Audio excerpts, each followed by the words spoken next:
It's super important to give kids a strong foundation in life, but tough stuff can happen. Our next guest is all about creating the chance to grow up healthy and happy for our youngest learners.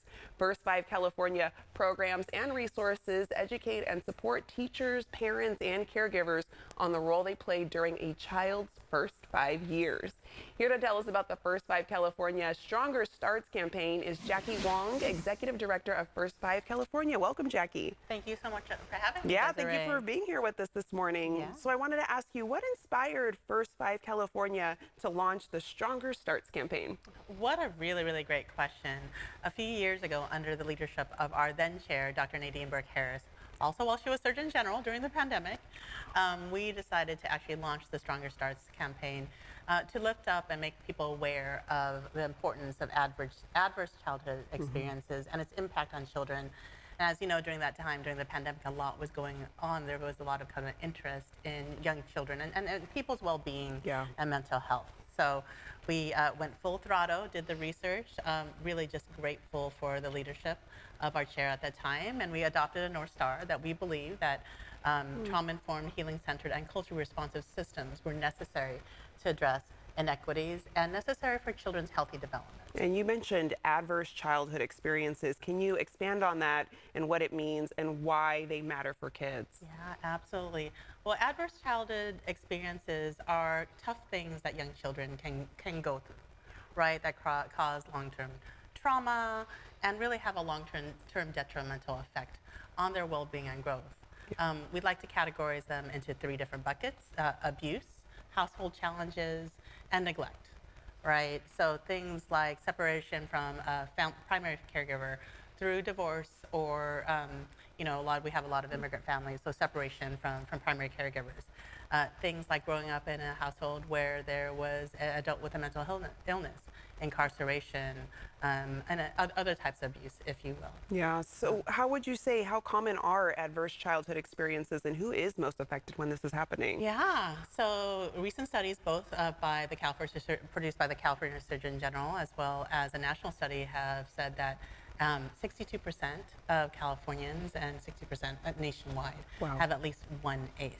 And almost 2 million children have ACEs. And what we know is almost 20%, 17% of adults also have 4 or more ACEs that create the you know, long-term detrimental effects, both physical and psychological, if you will. Yeah, and I know one of those effects can be toxic stress. So what kinds of problems can kids face later because of toxic stress? Yeah, it is. The research tells us that it's directly linked to things like obesity, cancer, anxiety, if you will.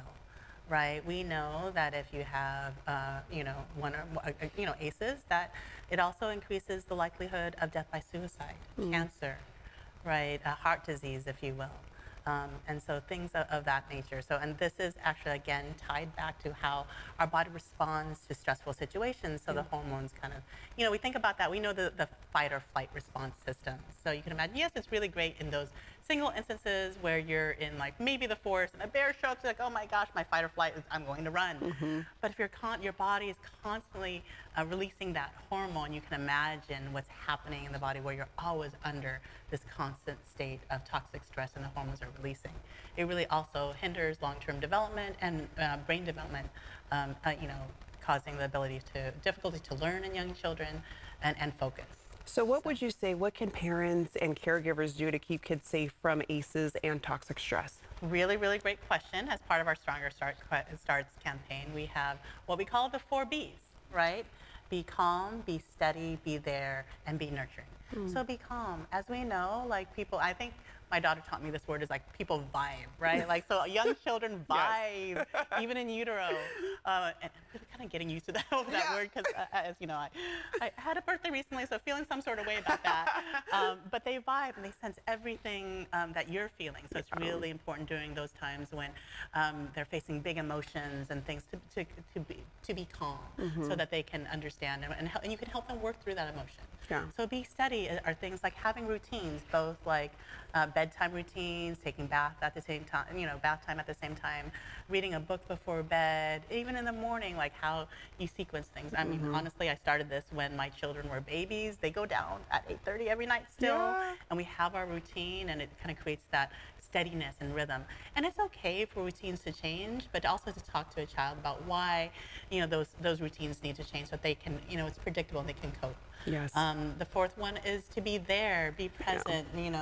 That is, you don't get the time back, is what I Exactly. say. It's like to be making the time so that they know that they can connect you and that they're important to you, if you will, right? Like put down your phone. Put down the phone. We just had this give 'em the conversation earlier. Like we don't have to attention. attach to our phone. And- That just focus with them, right? Yes, and you mentioned, I mean, your vibe rubs off on your child's vibe, so we got to keep a good vibe for everybody. We do. Jackie, thank you so much. Oh wait, the last one. Oh, last one. is We've got 30 seconds left in the show. Is be nurturing. So be nurturing. Hugs, kisses, There we go. all of that to be nurturing. All So, right. yes. Got to get them all in. Awesome. do. Thank you so much. Thank you so much. All right, I'm going to let our viewers know where they can go for more information. You can find out more by going to First 5, that's the number 5, California.com.